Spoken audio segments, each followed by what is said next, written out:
Rule Galloway, Spinners of Yarns with Russ Forman. From Aberdeen. As opposed to Foreman. Yeah, from Aberdeen? From Aberdeen, yeah, from Ellen in the northeast of Scotland, yes. Born in Forester Hill Hospital. And that's just a bit outside of Aberdeen? Yeah, 16 miles further north towards Peterhead.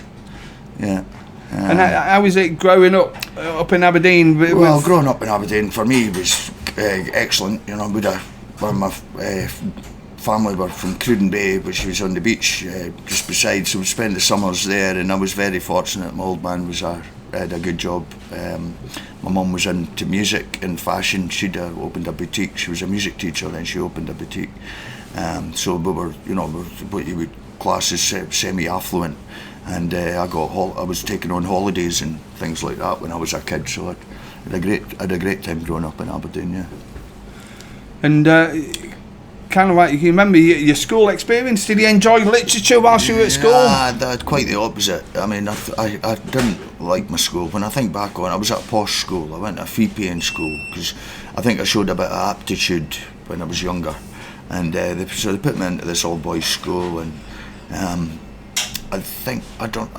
when I look back, I didn't realise it at the time because I wasn't thinking about it at the time, but when I look back on it, it was a bit of a joke, really. A lot of the teachers were done and ended up committing suicide or with child abuse. Wow. Bill Bain, my physics teacher, Belly Simpson, the physics teacher, and the scout leaders at the school, they all got caught, and it wasn't a good school, man. But you know what it did? It taught you confidence. It gave you confidence that no matter what, everything would be all right. I mean, you think about it. I never got taught how to be an electrician. It was never if we were going into the army, for instance, we were going in at officer level. You know, we were going into Biggins Hill, and we were getting taught about it. We were never going to go in as a soldier. You know, and when I think on that, you were conditioned that way. And I don't agree with any of it, but I really liked rugby. And I was good at it, but then again I got picked for the Scottish schoolboys, and my teacher never told me because we were playing the grammar school. Sorry for swearing. But we were playing the grammar school, and he didn't tell me that they'd been selected. There was some issue with a phone call. Phone calls were going into my music teacher, and I thought it was me, and it wasn't. And I think that they just believed they couldn't catch me, and it was me, because all of a sudden the school reports were terrible. And I was dropped from getting picked for the Scottish after school. When I'd left, I was at a party, and with the rugby lot, because I continued it for a couple of years. And the selector was there, and he came out and said, "I picked you for Scotland." And I'm like, "What?" And he's like, "Jock Faulkner, your teacher. He wouldn't let you do it." No, I was like, but my whole life path would have changed. And he's like, "Well, I picked you, and he didn't let you do it." So I think my school was primarily run by wankers when I think back on it. Who did their own agendas and were keeping up appearances, really. One that was more than educating me and making sure I went somewhere in life. I got told I was shit at English. I got told I was shit at art. You know, I've written 2 books, and I've done a lot of art, and I've done a lot of music. Pretty good at it. But from what you've said, it probably wasn't that kind of school. They didn't want you to do art and literature, you know. If you're painting a tree, you know, if you're painting a horse or things like that, but thinking outside of the box, no. It was absolutely like regurgitation of fact, and you know, if you had a good memory, you'd have passed that school. You know, you did what you were told when you were told, and that was it. If you thought outside the box, you were snapped down, you know. Or you were accused of making funny phone calls to teachers. I remember having to go up to the teacher 3 times and ask her if she had some chairs. "Excuse me, Mr. Bruce needs some chairs." And they're going, "Sorry, could you say that again?" And she was listening to my voice to see if it was me, and she must have known it wasn't it. Because they didn't pin it on me. And it wasn't me. But then when I think back on it, it was after school, and the same with the rugby club. It was my history teacher, who was the woman's wife, the woman's husband. He married her, and he said, "You were making those funny phone calls," and I just thought about it, you know. So no, schools. I thought schools. We had the one of those ones. We had the Scottish coach as our assistant head, Right. The British Lions coach. Rugby. Right, so we had Jim Telfer, 6'6" with a broken nose. He moved up to. He was assistant head up in Livingston. So he was assistant head at Dean's, and he's quite a firesome character when you're a 12-year-old kid. You know. I do, right? Yeah, that was a great team. That was a great team at that time. He was a good coach. He took us for rugby a few times, you know, and I was more of a football man, but I ended up playing for the rugby team for about 2 months. Right. And I was probably better at rugby than football. But all my mates played football, so I went back and played football. You know? I played the cello, but you know, they made me do it at lunchtime. Yeah. When everybody was going to the Wimpy and meeting birds and all that, so I'm never going to use physics. I hate it. Why don't I play the cello instead of you know, doing these circuit boards? You know, that I don't even know how to.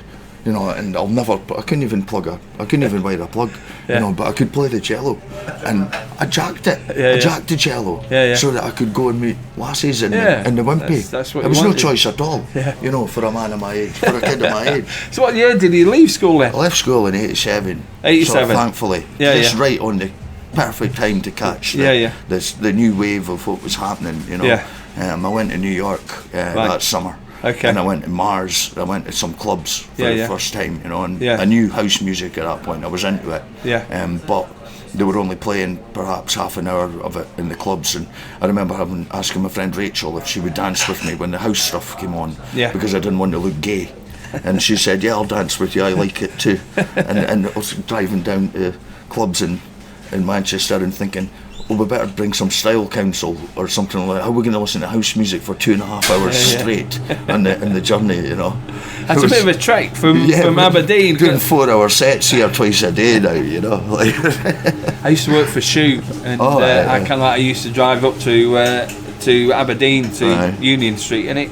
And they had a shop there, and it was a long old drive up there, you know. I got my Puma Californias in Shoe. And my desert boots, used to get my desert boots and my Californias there. And Pony, the blue and white ponies, I remember getting them in shoes. I wouldn't be seen dead in shoe now. I wouldn't buy my shoes in shoe. Well, I might buy the Clarks still, but certainly not. Were you going out in Aberdeen in 87 then? Yeah, it was going to the Pelican. What was happening? It was a Pelican club. But it was before. It wasn't the Pelican that people talk about. It was you know, Paz was putting on the Shaman and putting on. It was an indie kind of club it was on a Monday night, and the Kangaroo Club, I remember they were calling it, and it was a nomadic club. It wasn't. They moved it to Market Street when it became kind of the famous Pelican of Aberdeen. But no, there was that, and there was a club. They hosted the Bang Club in there, which was like the first house music that was up there, with Jackie Morrison, Mike Grieve, who runs Subby now, and Jim Rennie, amongst others. But Aberdeen had a great heritage of like Vivian Westwood. The only place outside of the only store she had outside was Willie Rosedale up in Crown Street.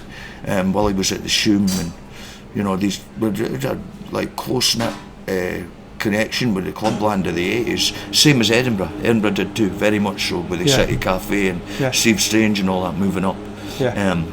The word direct connects. So again, with the football, Aberdeen had been ahead, and I think with the house music it was ahead as well. I think Aberdeen was the first city really in Scotland. Colin Barr would tell you otherwise. Yogi would tell you otherwise. Yogi would tell you otherwise too. But I think for me, Aberdeen was very early on in it. Aye, certainly. Yeah, Yogi would pull me up a bit. He would do. I remember because I would start DJing the end of '85, and I met Yogi '86. Went to Texas, and I remember walking in and hearing him playing Jack the Groove by Rays, and it just sounded so much different to when I played it in the other place, and it was just powerful, and which you realise that's how house music needed to be played. But he's got a.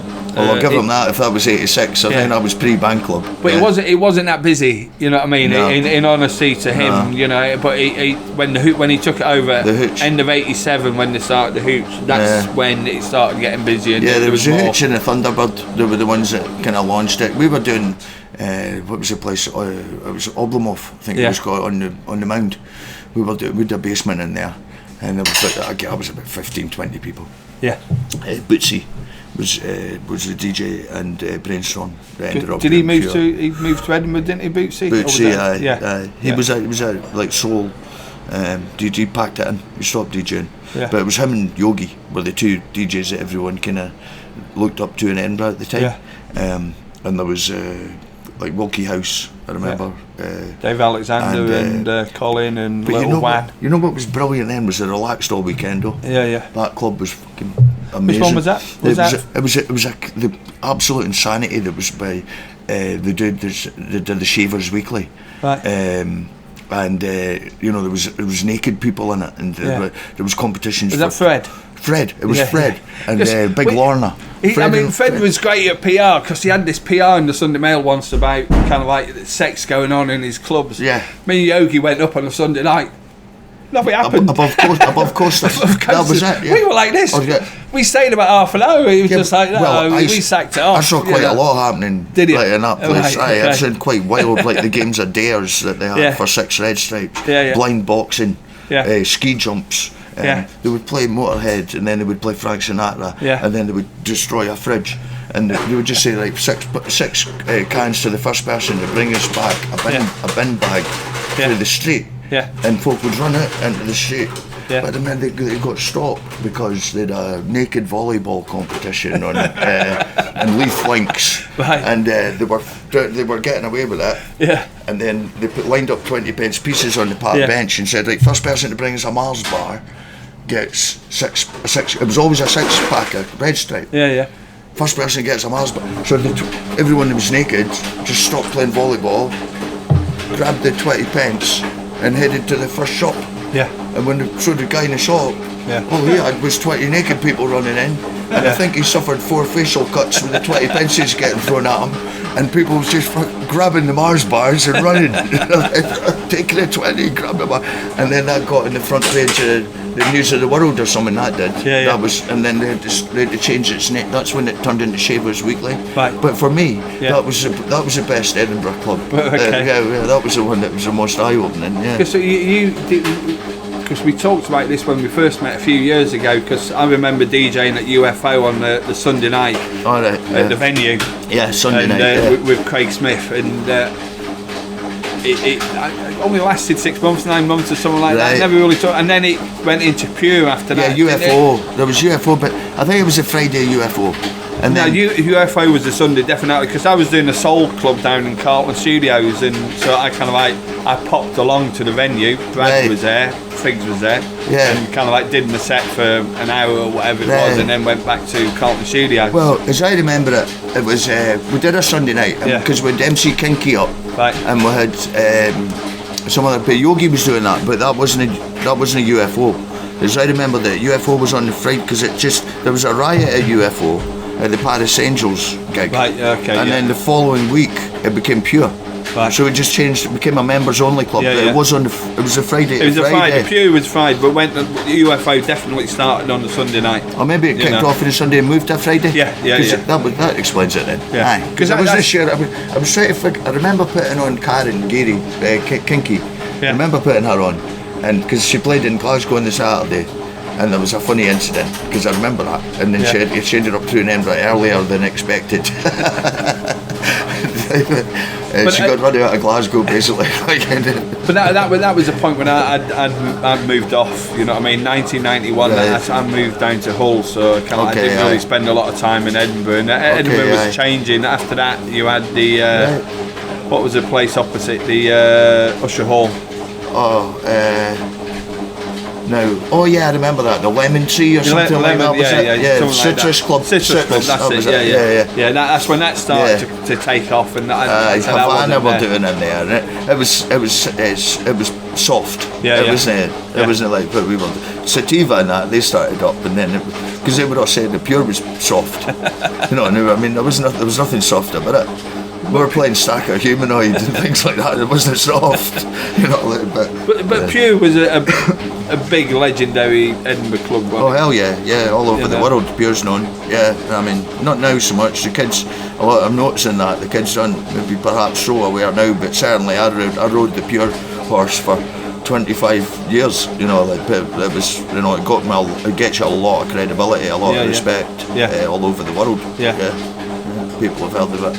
Primarily because of the DJs that came talking about it, Yeah. you know, and then we ended up with a diaspora of people that were going to the club, like Neil Landstrom and like Sativa. They're all branched out, you know, like in a big way. You know, there was a lot of people came out of the Stephen Brown. There was a lot of techno artists came out of Pure. DJ Q, all citing it as inspirational. You know, like so. Yeah, the word got about, and we were very famous. But because of Pure, I never went anywhere else. You know, like people say, "Oh, did you go to Basics? Did you go?" I never got the chance. We were always doing. We did it every week. And for 8 years, when you think about it, you know, like that's we didn't go anywhere else. I never went to Ibiza until 2009. You know, I thought it was rubbish, and it was probably right. You know, like but it certainly wasn't as good as what we were doing. There's no way it could have been. You know. I mean, it's not as good now as it was. No, well, I bet it's not to say that, but you know, I like it now. But then I'm an old guy. But you live over there for. I lived there for 7 years in April. I've been there 6 years, and I've done great. You know, it's been really good to us. So I love Ibiza. It's got a good attitude, and you've got to bring it. You can't look for anyone to help you. It won't roll out the red carpet. As soon as you ask somebody for something, it's all over. You know, like people ask me constantly to DJ a pipe and things like that nature. And it's for them, you know. It's not for for the good of the place, or it's not because they want to help improve it. And the people that do live there, that are my friend, they're very high standard, very high quality. It's a DJ Phil Cooper, and you know, like people that are shit hot and dedicated their lives to it. And you know, some people are asking you to come in. Well, we've got a vodka sponsor, you know, and you're all right. So you're going to put posters of vodka up all over pikes, and where everyone's going to be doing shots. So that's going to be great, you know. And it's a bit like that, so I get a lot of that. But I like the thing I like about Ibiza is that nobody needs anything from me. They're all sorted, you know. And I'm the same. I don't need MD to do, but I'm contributing. I'm just bringing it, you know. And then you collaborate. Don't get me wrong. It's not like a bunch of individuals. There is a lot. So how often do you DJ then? I play about 3 or 4 times a week. You know, like I try not to keep it more than five gigs a week. Is it? You know, you need 2 days off and one after the other, really, to keep your mental health. You're going for April till October, right through non-stop. And it's getting hot. You know, it's 90 degrees for 2 of those months. You know, and there's a lot of people there. And like I say, you've got to keep up the standards. So, you know, it's easy to slip, and you see people slipping left, right, and centre. You know, and you can see it coming. You can see it in the post. You know, that you're overdoing it. You know, and you need to drink water and sleep. You know, but pressure's on, and of course you're very pressurised by other people around you. Can slip in and do your job. You know, so you've to really know the score in Ibiza. I've found people come and go. You know, like you'll get your redundancy for the rigs, you know, and you'll bring your 60 pals, and you'll be the flavour of the month for the first 3 weeks in every bar you go to, because you're packing them out. But after a month or two, such and such as somebody $5,000 for a deal that's went wrong, and you know, so they're divorced, and you know, you're ended up plastering villas in the north of the island. You know, like it's probably what you should have been doing all along. You know, you've come over here with your big ideas about becoming a DJ. Really, you're a roustabout, mate. You know. You should let the DJs be the DJs. You see that all the time in Ibiza. People treat it like it's a Disneyland. You know, and it is, but you've got to keep the head, you know. So if you left school and literature wasn't your thing, you know, when did you decide that you were going to write the first book? Alias Kebabs was the first one. I wasn't until I was in my 40s. What happened was we were going to Notting Hill Carnival annually, and basically my pal Malcolm, who was running squat parties in London for people they were called, who's living in Marylebone, and he's just a hardcore individual. He's the heart of a bull, and he fell and hit his head in this pub that we used to go to. Like the Good Times was where we would hang out at Notting Hill. And on the Monday, and we went to this pub, and he fell and hit his head. It was a small raised stage, one of those small stages that are only about that off the ground. Couldn't crack, and he really caught himself a dillion. And then bizarrely, the next year he did exactly the same. But in that year, the second year, he had a blackout, and like I said, he was a hardcore man. He walked into Harrow Road and carjacked a guy, told him he had to take him to the hospital. And he did.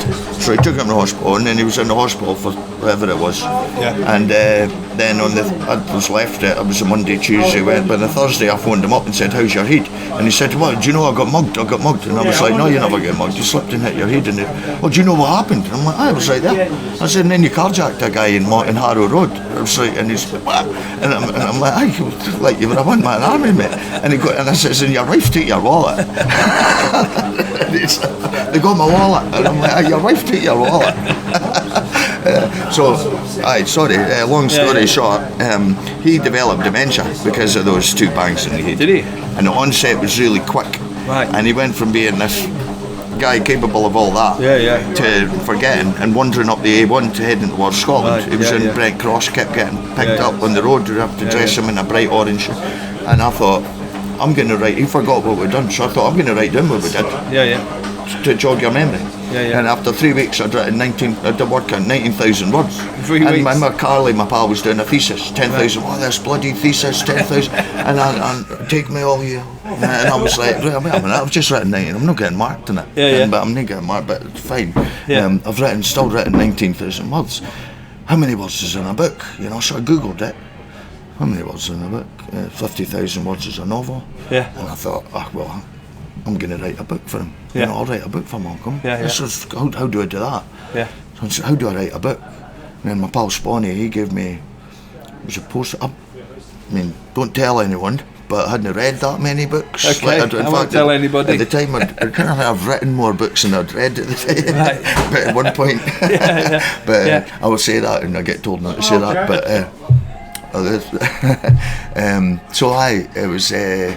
it was that inspired me to write the book, and I thought, I'll write 50,000 words. I'll write that in another 5 weeks. I've written 19,000 in 3 weeks. 4.5 years later, I've finished it. Right. And Malcolm passed at the beginning of COVID, but I got the chance to read a few chapters too.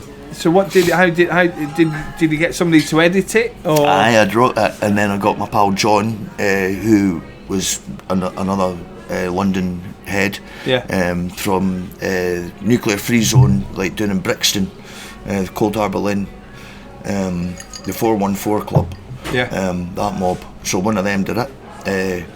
And then I got another geezer called Mike Boorman, who's a friend of mine in Ibiza, to edit it as well. And then I got John De Silva's wife, Jo, to proofread it all. Okay. But then I largely ignored a lot of the advice I'd been given, and there was a lot of mistakes in my writing. But then that became a bit endearing, and then after a while it was like, no, it's mistake. These are mistakes. So I've been constantly re-editing that book. I still am. Every time I pick it up, I see a wee mistake. I've seen it say that, but I mean, that's the problem with creating, isn't it? You kind of like, you always see flaws later down the line, and somebody's got to stop you. Some point you've got to go. That's it. Somebody's got to tell you that's enough, man. It's good. Leave that as work on a remix or work on. So you had the book ready to go. How did you get it published then? I got it published at myself, man. I didn't even think about selling copies. I wasn't wanting to do it. This was a book for my friend. Right, I wanted him to remember instance, and that was it. I didn't think about it. It was an achievement for me. But it was a creative. It was a creative process. It was for me and me alone. And I didn't think on any commercial side of things or anything. But then Amazon, it turned out, had just started publishing books for self-published authors. Right. And it was right that year that I think it was 2019, whatever. I looked into it, and it was a piece of cake, man. So I just did that, and then overnight I sold 139 copies, and then I was like, oh bloody hell, wait a minute. That's not bad overnight. Yeah, it was great overnight. That's really good. How did he do that then? Social media? Yeah, just my mates. It was like promoting a club. I just done DJ, come to my gig. It was the same. Buy my book. And then they started sharing it.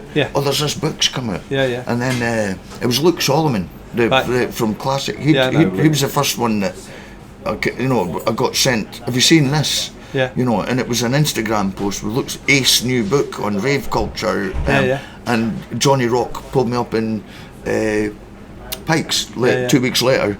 This is Russ, he's an author. Oh yeah, what'd you write? Blah, blah, blah. Oh wait, I've got your book. Yeah. And how the hell did you get my book? He said, it's the best book I've ever read. Wait a minute, somebody set this up. I'm looking for Candid Camera, you know. But no, there was Luke that he'd told them all about it. And so I just blew up. But then that 139 people, you know, 50, 60 of them are writing back to me saying, there's a blank page on, you know, in chapter 3, you know, that because a spelling mistake here, you know, you've spelled gypsy with a Y or with a P with an I, you know what I mean? But I think that's because I thought, oh Christ, I better get on with it. I've written a book.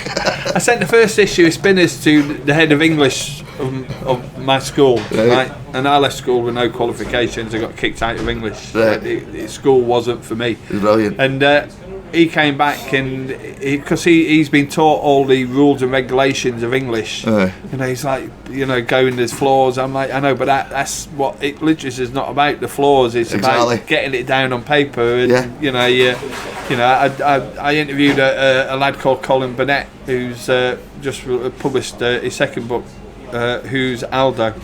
And he writes in a Scottish dialect in Edinburgh.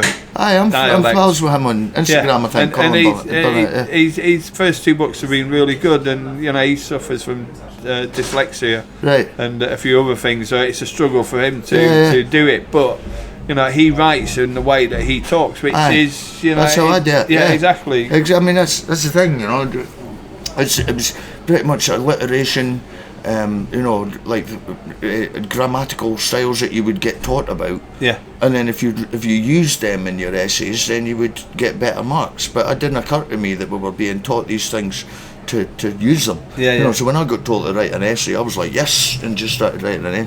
And then I'd keep getting the same C+. C+. And it was a good one, you know. Like, what was wrong with that? But it was because I didn't use. And then I remembered using this phrase, the clinical clean climb. And the clinically clean climb in a hospital, and I got a 19 for that one, and I got a circle round it, and then I remember the penny dropped. I went, oh, that's what they were teaching us about. I must have to use what they're teaching us about in the essays, and then I'll get better marks. And I just thought, well, that's a lot of wank, innit?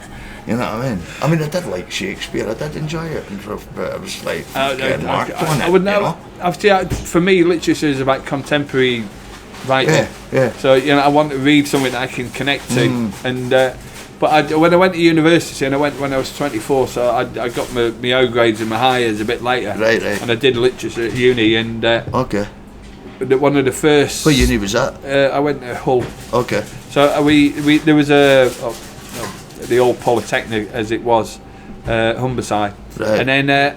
The first assignment was about Agatha Christie and her style of writing, and I'm like, fucking hell, what do I do here? You know, I've never done one before, so I spoke to the head of English, and he gave me a formula. So I wrote mine, put mine in. The lecturer panned every single person in the room apart from me. Wow. And it was only because he'd given me the formula of how to write what they're looking for. You know what I mean? So and that is what a lot of education is about. If you get that first paragraph, like almost the same one, you could write the same, and then the last paragraph, your first you've only got to fill in that middle bit. You know, what can go wrong? You know, how wrong can it go? So the first book was going successful. What's the title? What's the title of the second book? The Takeaway. So there's the Carriage Kebabs, right, and then there's the Takeaway. So like the Takeaway, and if you know, without any spoilers, but at the end of the Carriage Kebabs there's a caper, basically, and they have to get out of London. So they take themselves away. That's kind of the premise, and they bolt out of London, and the story continues about what happens on that road trip kind of thing. It's a kind of a road trip novel. So that's the takeaway. But yeah, Harry's Kebabs, I mean, I've just broken all sales records in December and January. I mean, that's 4.5 years that's been out, and I sold more copies than I've ever sold in December. And in January, you never sell books in January. No. I sold the same amount as I sold at Christmas. But there's some kind of like, somebody's put it on social media or I think a lot of people are going to Goa. And a lot of people are going on holiday, like the Faith lot. They were all away to Goa. You know, a lot of people took it there. You know, and because I know because they send me pictures from Instagram. You know, so maybe perhaps there's a lot of holiday goers that were reading my book in January. Yeah. But the none of that really matters because it shouldn't be happening. No. You know, they should have fizzled out. Yeah. 3 months after it came out, really. Yeah. But it hasn't. So how many books in total have you sold? I don't know, but it's thousands now. Okay. You know, like, but I don't know. That's brilliant. Yeah, it's a few. It's not. I don't think it's 10,000, but it's probably 5. You know, something like. I really don't know. Yeah. I mean, I look at it on a month to month. Yeah. I've some good months and some bad. This month isn't going too good. No. But I've learned to not sweat that. Yeah. And it's just usually. I also find that if I do an Instagram post, I sell a bit. And if I don't, I don't. Yeah. So as soon as I really kind of get my head together and get a bunch of good pictures with people in them, perhaps a couple of famous DJs or sports stars or somebody that people know, usually sees a spike in sales. Yeah. Like when Steve Davis, somebody like that, you'll see a good few because you tag them. Yeah. And all the fans see it. Jimmy White's in my book, he loves it. He wrote to me about it. Yeah. He was like, ordinarily, you'd have to get in touch with my manager. He says, but I've read it and I really like it, mate. Yeah. And then I've read a couple of likes from him, from Jimmy White, just on comments, because he used to play up in the Windmill in Cricklewood. Right. And he played my mate Malcolm. Okay. He was a pool fanatic. Yeah. So that's how that all came about, that first opening chapters. It's because it all happened, everything in my book happened, because it was me reminding Malcolm about what happened. So like, it's all set in this house up in Hendon as well. He was in Marylebone and then he went up to ended up in Hendon. So what's the third one then? Is there a third one? There's a third one, but it's not related. Okay. So it's a new guy. I've got a new. So it's again like it's directly related to my life, because I think most fiction is just like your own experiences fictionalised. You know, like I think that's the way it seems to go. But the third one's a poisoner. Who just poisons? He just poisons rotters. Yeah. So he's a nice poisoner. Like you like him. Okay. And he's like a vigilante poisoner. Yeah. But it's my pal again. My pal he got diagnosed prostate cancer. Right. He's a front man for a band. He was in a lot of bands back in the days with the Shaman and whatnot. Yeah. Edith and the Ladies, and he's like a Glasgow punk, like that kind of age. He got this prostate diagnosis. He refused the treatments. I was DJing a lot in Amsterdam at the time, and I had a hook up with this guy with the oil treatments, whatever, the tinctures that you got for it. So he started using them. But because he's a front man and he's always like up singing songs in the pub, and he's very forward guy.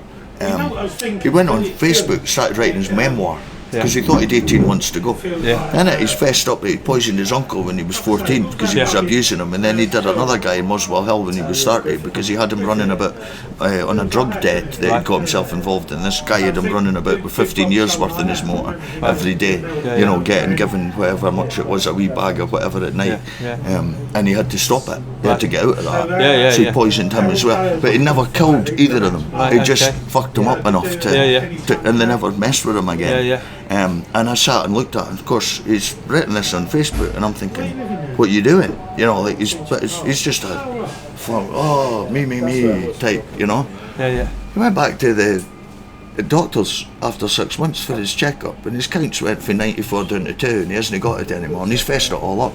And I just thought, that's a book, mate. I'm going to write a book about that. And so that just set me spinning, set my mind.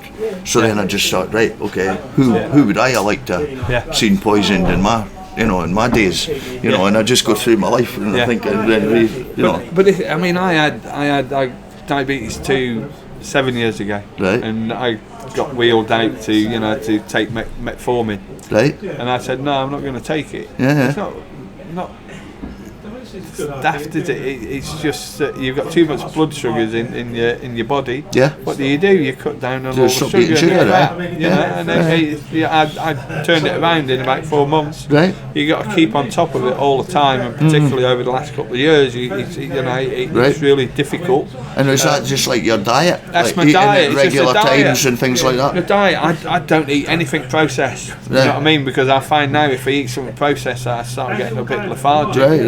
And it's just like, I got told 3 years ago that I had, 2.5 years ago, that I had a flour allergy. Right. And that is kind of, this is after struggling for 2 or 3 years, thinking you're okay. Stay away from the forget-me-nots. Yeah. But then suddenly it's just like, you know, it was something happened. I'm like, hold on, this is exactly the way that I should feel. Aye. And then it becomes a struggle eating processed foods that's not got flour in it. Right. So Yeah. it's just easier to go. You know, I'm not going to eat flour. Yeah. So. The third book, you're over in London, you recorded some music with Ewan and Athens. I've done a new EP with Athens of the North. I've just done with Linkwood, with Nick. So it's me and him. I'm called For Mankind. For that one. And I've been in London DJing. I've got started a new club called Acid for Breakfast with Leo Zero over in Deptford in Millwall's car park. And I've been doing a lot of DJing, Brilliant Corners, Spiritland, Campfire up in King's Cross, various down at Ballamy Radio with Medlar. I'm going into the studio with Medlar tomorrow. And it's really been mental. Like, I came here to write my book, and I did for 8 days. You know, but then the DJing took off again, and I can't do the two, Raoul, man. I got it's one or the other. I can't be the character and have to look through promos as Russ. You know, I have to be me, like, to do that. And I can't be. And my character's called Yule, my main character. I can't be Yule. And this book is a confessional. It's just Yule fessing up, really. But he's got his anecdotes as he goes along. I remember this night, and this is what happened there, and it all ties in quite interestingly, because there was a lot of stuff that I was going through in New York. It's based in New York. There's a lot of stuff I was going through in New York that came out later to be of massive political and international significance, and that I didn't realise it at the time. But when I think back on it now, that's what was going down, and those were the people involved. And I can't say who it is or what it is for fear of anything happening. But I'm changing that. I'm changing the names in the book, you know. But this is like famous international incidents that everyone knows about. That I was pretty much party to. I was one step away from them going down where they were happening in uptown New York, in the Upper East Side of New York. So I mean, it wouldn't take too much more than that to really give away what I was talking about. But I knew people that were involved in a massive scandal that was going on up there. So I've tied that in to the book. But I couldn't say that because I could you know, get an umbrella, you know, in my shin, you know, like when I'm walking down Oxford Street. You know, I don't want to noise anybody up. No. I don't want to be scared. None of us want that. But kind of like you've also contributed to the lit scene Spinners as well, with a bit of poetry. That was great. The second issue. Well, I started writing poems, which are basically just me talking. But the grammar's correct. You know, that's it. And I realised that. So then I started writing poems about things. Like I would listen to Ornette Coleman, and then I'd write a song about the tune that I was listening to, Lonely Woman, for instance. I wrote a poem about Lonely Woman. And then that kind of developed into just me remembering stuff and telling stories, like about one night at Loch Lomond there was and turning that into a poem, you know, and just writing like that. And then you asked me to submit a poem, and I was thinking, what am I going to write about? And as I was thinking that, I thought, well, I should write this down. That I can't think what I'm thinking of. And then that became the poem. And by the time I'd got to the end of thinking, right, what am I going to write for this poem? I'd written a poem about what am I going to write for this poem? What am I writing about? And I'd written a poem. And I thought, right, okay, I'll just send that. So the whole thing took 10 minutes. You know, there was just a freestyle of poetry. So I love doing that now. And I'll go through bursts. And I think some of it's good and some of it isn't. Obviously, of course. No, that's my thing. But this Spinners, there's a lot more content than I thought there was going to be, and I'm really impressed with the layout and the look of it, and I'm delighted that I'm in this. Thank you for contributing. You know, I'm over the moon about this. You know, it's takes a bit of time. It's a free publication. Yeah. You know, so we ask for contributions online. So if you can afford it, then put some money in. If you can't, then not an issue. Yeah, no. But it's helping to create awareness for writers. You know what I mean? So that's a key side of it. Whether it's literature or short stories. Yeah, I mean, that's the thing. It's just you can write about anything, can you? Yeah. You know, as long as it's well written, as long as it's interesting. I think about mixes and writing in the same. There's momentum and there's holding the attention of the listener or the dancer and not losing the floor. You know, and it's exactly the same. So like my punctuate and I write paragraphs that are short, so to keep that thing, and it's all related to mixing. It's all related to DJing. But I think this. The stuff in here is of that nature as well. You know, it's like it's relatable and it's fun. You know, like, and that's what keeps you reading it. I think one of my mate Dean Kavanagh published a book last year, and what I found good about his book, all his paragraphs were the same length. Yeah, there you go. You know, and that's because there's nothing worse when you're reading a paragraph and it's like 80 pages. I hate that. You know, I'm thinking about what I'm going to have for my. I know I'm going to be. What am I going to have for my tea? Halfway through it, I'm going to have to read that 7 times. That's exactly what I made all of mine 2 or 3 lines long. Because I thought, right, well, when I'm reading it, I'm looking at it and think, oh, well, hang it, it's only another 3 lines. I'll just read it. You know, like, and then they think, oh, wait a minute, it's only another, and then you just keep carrying on. Before you know it, you've got 10 pages down when you were thinking about knocking it on the head. But it would take one paragraph that filled the majority of a page to put me off picking up that book for days. You know, and I got to that point, and it would be like Beecher's Brook. You know, it'd be like an obstacle on my way to the finish line. You know, like I'm gonna have to read this. You know, what a pain in the arse. You know, when it's so chop that paragraph into 2 line, 3 line sentences, and you know, I'll batter through it over there and I'll enjoy it. You know? That's good. One last thing. So, where did DJ Dribbler come from? I got called it by Sticker from the Shaman. Wilbur, my mate Wilbur, he got called Wilbur as well. And basically, I was practicing. I used to correct when you were doing with vinyl. And I was always pushing and tapping. And he said, "Well, you DJing or dribbling?" Like, it was a basketball thing, like, because I was touching the record so much. And then there was that dribble thing, obviously, with and that was that. But I had nothing to do with that name, and I don't really like that name.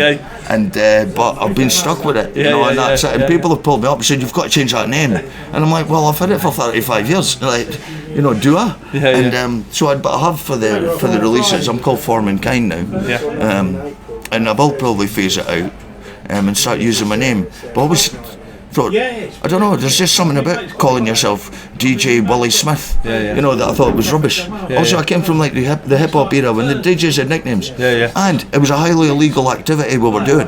You know, it was fucking stupid putting your name on a flyer, you know, because if you were doing illegal stuff, you were breaking the law, you know, and it was DJs were going to sign on to get your insurance, your income support for your records, and the guy behind the counter comes to Pure every week, you know, and you're like, right, I'll get you in the bars for free, you know, like, I'll get you at the Arches on Saturday, you know, like, you know, and he's like, all right, so looking for work this week, Russ. I mean, Mr. Forman, you know, like, I do. Yes, I am, Paul. I mean, Mr. Smith, you know. But that was the thing about the name. Just everyone, we all came up with mad names: Twitch, Brainstorm, Dribbler, Fidget. They were all Yogi, you know, but we all had daft names, like, that you could get the piss taken out of you for now. But it was only a bit after that everyone started using their real names, and I noticed they were the ones making all the money. Exactly. Russ Forman, thank you very much for your time. Thanks very much. I really enjoyed that. Thanks.